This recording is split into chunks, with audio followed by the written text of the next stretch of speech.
4장. 솔로몬 왕의 이스라엘 통치는 시작이 좋았다. 그의 정부 지도자들은 이러하다. 사독의 아들 아사랴, 제사장. 시사의 아들들 엘리호렙과 아히야, 서기관. 아일룻의 아들 여호사밧, 사관. 여호야다의 아들 분하야, 군사령관.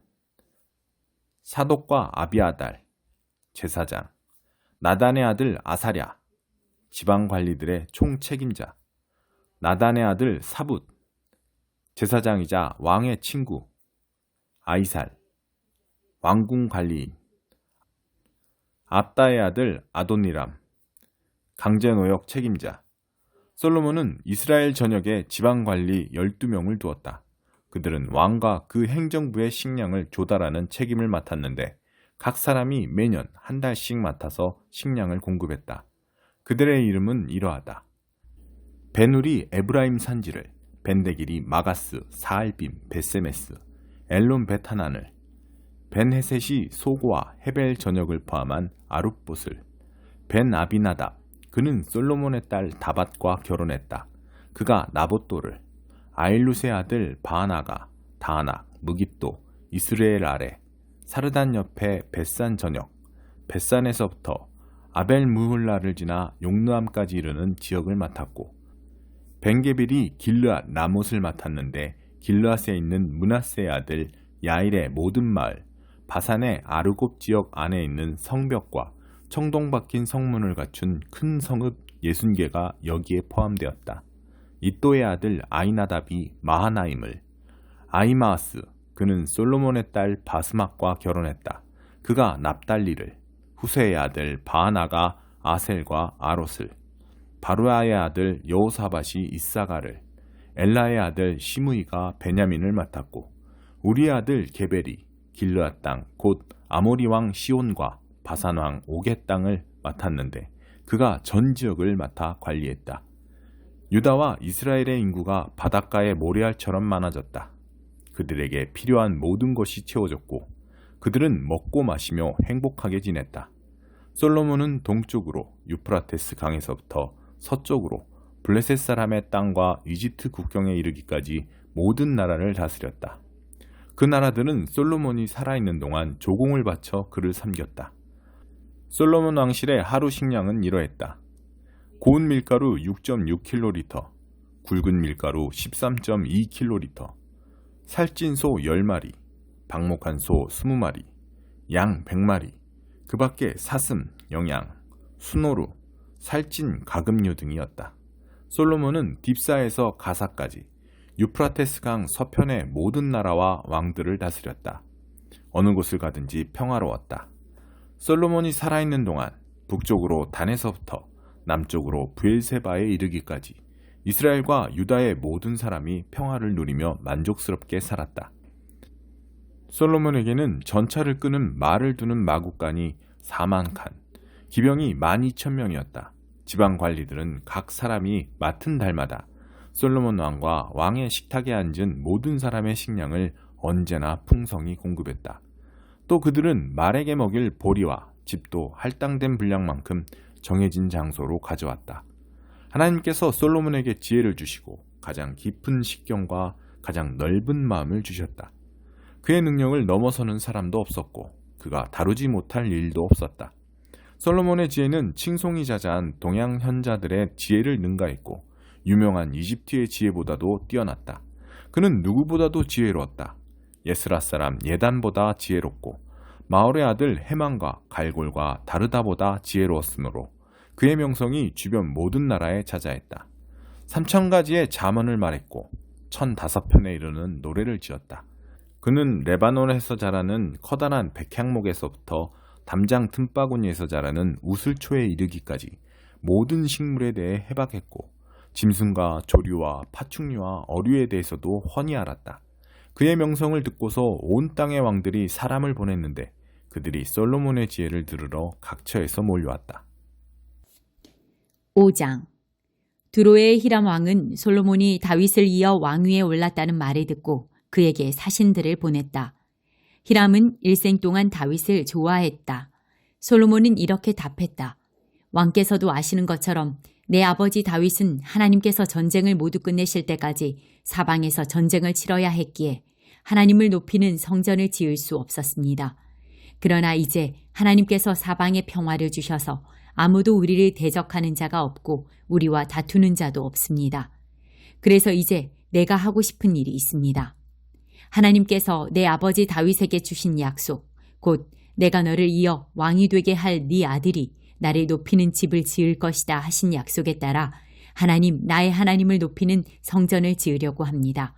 왕께서 도우실 일이 있는데 명령을 내려 레바논 숲의 백향목을 베어주십시오. 내 벌목꾼들이 왕의 일꾼들과 함께 일할 것이고 왕의 일꾼들에게는 왕께서 정하시는 대로 품삯을 줄 것입니다. 왕이나 나나 다 아는 바와 같이 우리 중에는 시돈 사람만큼 벌목에 능한 자가 없습니다. 솔로몬의 메시지를 들은 히람은 기뻐 외쳤다. 다윗에게 이런 지혜로운 아들을 주셔서 번성하는 백성을 다스리게 하신 하나님을 찬양합니다. 히람은 솔로몬에게 이런 메시지를 보냈다. 백향목과 잣나무를 보내달라는 왕의 요청을 받았습니다. 왕의 소원이 곧 내 명령이니 이미 시행된 것이나 마찬가지입니다. 내 벌목꾼들이 레바논 숲에서 바다까지 제목을 운반하고 통나무 뗏목으로 엮어 왕께서 정하신 곳까지 물에 띄워 운송한 다음 왕께서 가져가실 수 있도록 다시 풀어놓을 것입니다. 왕께서는 인부들이 먹을 음식만 제공해 주시면 됩니다. 이렇게 히람은 백향목과 잣나무 제목을 솔로몬이 원하는 만큼 공급했다. 솔로몬은 히람에게 밀 4,400km, 깨끗한 올리브 기름 440kl를 주었고 해마다 그렇게 했다. 하나님께서는 친히 약속하신 대로 솔로몬에게 지혜를 주셨다. 히람과 솔로몬 사이의 굳건한 평화는 조약으로 공식화되었다. 솔로몬 왕은 이스라엘 전역에서 노역자 3만 명을 징발했다. 그는 그들을 한 달에 10,000명씩 교대로 레바논 숲으로 보내 한 달은 레바논에서 일하게 하고 2달은 본국에 있게 했다. 아도니람이 인부들을 관할했다. 솔로몬에게는 숙련되지 않은 일꾼 7만 명과 산에서 채석하는 일꾼 8만 명이 있었다. 그 밖에 3,300명의 공사 감독이 전체 과정을 관리하고 인부들을 감독했다. 그들은 왕의 명령에 따라 가장 크고 좋은 돌을 캐냈고 성전 기초로 쓸 수 있게 다듬었다. 솔로몬과 히람의 일꾼들은 그발 사람들의 도움을 받아 성전 건축에 쓸 목재와 석재를 자르고 준비했다. 2장 그리스도께서 벽을 허무셨습니다. 얼마 전까지만 해도 여러분은 죄로 인해 낡고 정체된 삶에 빠져 있었습니다. 그때 여러분은 참된 삶에 대해서는 아무것도 모르고 이 세상이 가르쳐주는 대로 살았습니다. 여러분은 더러운 불신을 폐에 가득 채우고서 불순종의 기운을 내뿜었습니다. 우리는 너나 없이 자기가 하고 싶은 것을 마음대로 하며 그렇게 살았습니다. 우리 모두가 같은 배를 타고 있었던 것입니다. 하나님께서 평정심을 잃고 우리 모두를 쓸어버리지 않으신 것은 정말로 놀라운 일입니다. 오히려 하나님은 한없는 자비와 믿을 수 없을 만큼 엄청난 사랑으로 우리를 품어주셨습니다. 하나님은 죄로 죽은 우리 생명을 떠맡으시고 그리스도 안에서 우리를 살리셨습니다. 하나님은 그 모든 일을 우리의 도움 없이 혼자서 이루셨습니다. 그런 다음 우리를 들어올리셔서 가장 높은 하늘에 메시아 예수와 함께 앉게 하셨습니다. 지금도 하나님께서는 우리를 그분이 원하시는 곳에 두시고 이 세상에서나 저 세상에서나 그리스도 예수 안에서 은혜와 사랑을 우리에게 쉼없이 쏟아부어 주십니다. 구원은 전적으로 하나님이 생각해내신 일이고 전적으로 그분이 하신 일입니다. 우리가 할 일은 다만 하나님께서 그 일을 행하시도록 그분을 신뢰하는 것입니다. 구원은 처음부터 끝까지 하나님의 선물입니다. 주인공 역할은 우리 몫이 아닙니다. 우리가 주인공 역할을 했다면 우리는 모든 일을 우리가 했다고 떠벌리며 돌아다녔을 것입니다. 하지만 그렇지 않습니다. 우리는 우리 자신을 만들 수도 구원할 수도 없습니다. 만들고 구원하는 일은 하나님이 하시는 일입니다. 하나님은 그리스도 예수를 통해 우리 각 사람을 지으셨습니다. 그렇게 하신 것은 그분께서 하시는 일, 곧 우리를 위해 마련해 놓으신 선한 일, 우리가 해야 할 그 일에 우리를 참여시키시려는 것입니다. 그러나 이 일 가운데 어떤 것도 당연한 것으로 여기지 마십시오.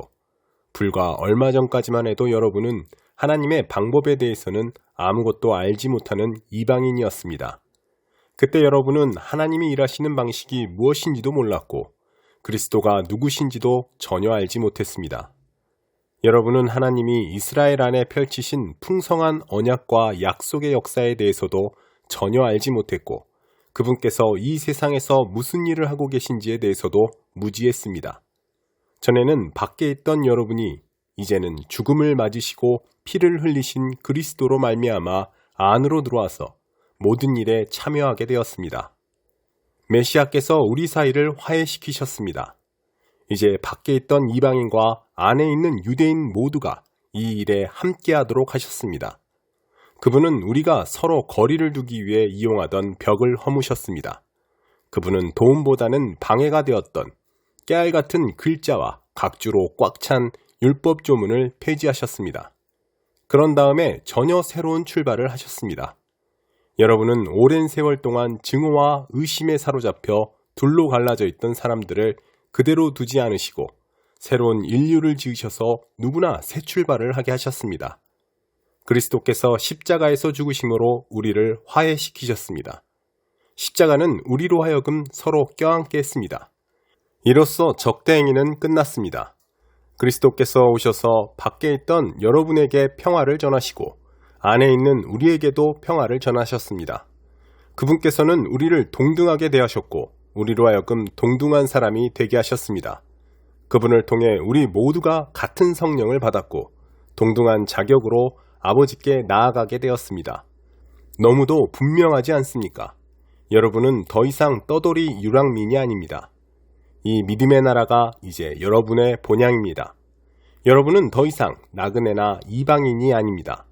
여러분은 이 믿음의 나라에 속한 사람입니다. 여러분은 여느 사람 못지않게 그리스도인이라는 이름에 딱 어울리는 사람입니다. 하나님은 한 집을 짓고 계십니다. 하나님은 우리가 어떻게 이 믿음의 나라에 이르게 되었는지 따지지 않으시고 우리 모두를 사용하셔서 그분이 짓고 계신 그 일에 우리를 참여시키십니다. 하나님은 사도들과 예언자들을 기초로 삼으셨습니다. 이제 벽돌을 차곡차곡 쌓듯이 여러분을 그 기초 위에 끼워 넣으십시오. 그리스도 예수께서는 그 건물의 각 부분을 떠받치는 모퉁이 돌입니다. 우리는 날마다 그 집의 모양이 잡혀가는 모습을 봅니다. 그 집은 하나님께서 세우시는 성전, 우리 모두가 벽돌처럼 쌓여 이루어지는 성전, 하나님이 머무시는 성전입니다. 35장 에돔이 받을 심판. 하나님의 메시지가 내게 임했다. 사람의 아들아, 세일산과 맞서라. 그것을 대적하여 예언을 선포하여라. 그들에게 전하여라. 주 하나님께서 말씀하신다. 세일산아, 내가 너를 불시에 덮쳐 내가 나서서 너를 쑥대밭으로 만들어 놓겠다. 내 성읍들을 돌무더기 황무지로 바꾸어 놓겠다. 너는 폐허만 남기고 사라질 것이다. 그제야 너는 내가 하나님인 줄 알게 될 것이다. 내가 이렇게 하는 것은 네가 이스라엘을 향해 품고 있는 해묵은 악한 감정 때문이다. 너는 그들이 벌을 받아 바닥에 쓰러져 있는 모습을 빤히 보면서도 악랄하게 그들을 공격했다. 그러므로 살아있는 나 하나님을 두고 맹세하는데 내가 너를 피범벅이 되게 할 것이다. 피를 그렇게 좋아하는 너희니 피바람이 너의 뒤를 쫓을 것이다. 내가 세일산을 무너뜨려 돌무더기가 되게 하면 그곳은 아무도 오가는 사람이 없는 땅이 될 것이다. 내가 너의 산들을 시체로 덮어버릴 것이다. 살해된 시신들이 내 언덕을 뒤덮고 내 골짜기와 도랑들을 가득 채우리라. 내가 너를 폐허로 내 모든 성읍을 유령 마을, 사람이 전혀 없는 곳으로 만들 것이며 그제야 너희는 내가 하나님인 줄 알게 될 것이다. 너는 하나님이 지켜보고 듣고 있는데도 감히 이렇게 말했다. 저 두 민족, 저 두 나라는 이제 내 것이다. 내 차지가 될 것이다. 내가 네가 품었던 것과 같은 불타는 증오와 경노로 너를 칠 것이다. 내가 심판을 내릴 때에 지금 내 말이 진심이라는 것을 똑똑히 알게 될 것이다. 그들은 길에서 죽어 뻗은 짐승이다. 우리가 가져다가 먹을 것이다. 했던 내 말을, 이스라엘의 산들을 가리켜 네가 퍼부었던 야비한 폭언들을 나 하나님이 모두 듣고 있었음을 깨닫게 될 것이다. 너희는 거들먹거리고 허세를 부리면서 겁도 없이 나를 모욕했다. 내가 다 들었다. 주 하나님의 선고다. 온 땅이 환호하는 중에 내가 너를 결단낼 것이다. 이스라엘의 유산이 결단하는 것을 보면서 어깨춤을 추던 너였다. 이제 너도 똑같은 일을 당하게 될 것이다. 네가 결단나고 세일산이 그렇다. 에돔 땅 전역이 결단날 것이다. 그제야 그들은 내가 하나님인 줄 알게 될 것이다. 85편 고라의 시. 하나님, 주께서 주님의 선한 땅에 환한 얼굴빛 비추셨습니다. 야곱에게 좋은 시절을 되돌려 주셨습니다. 주님의 백성에게서 죄의 구름 걷어내시고 그 죄 보이지 않게 멀리 치우셨습니다. 죄로 인한 노여움 철회하시고 맹렬한 진노를 가라앉히셨습니다. 우리 구원의 하나님, 전과 같이 우리를 도우소서. 우리에게 품으신 오난을 이제 거두어 주소서. 영원토록 그러지는 않으시겠지요? 언제까지 찌푸린 얼굴로 노여워하시겠습니까? 우리를 새롭게 출발하게 하시고 부활의 생명으로 살게 하소서. 그러면 주님의 백성이 웃으며 노래할 것입니다.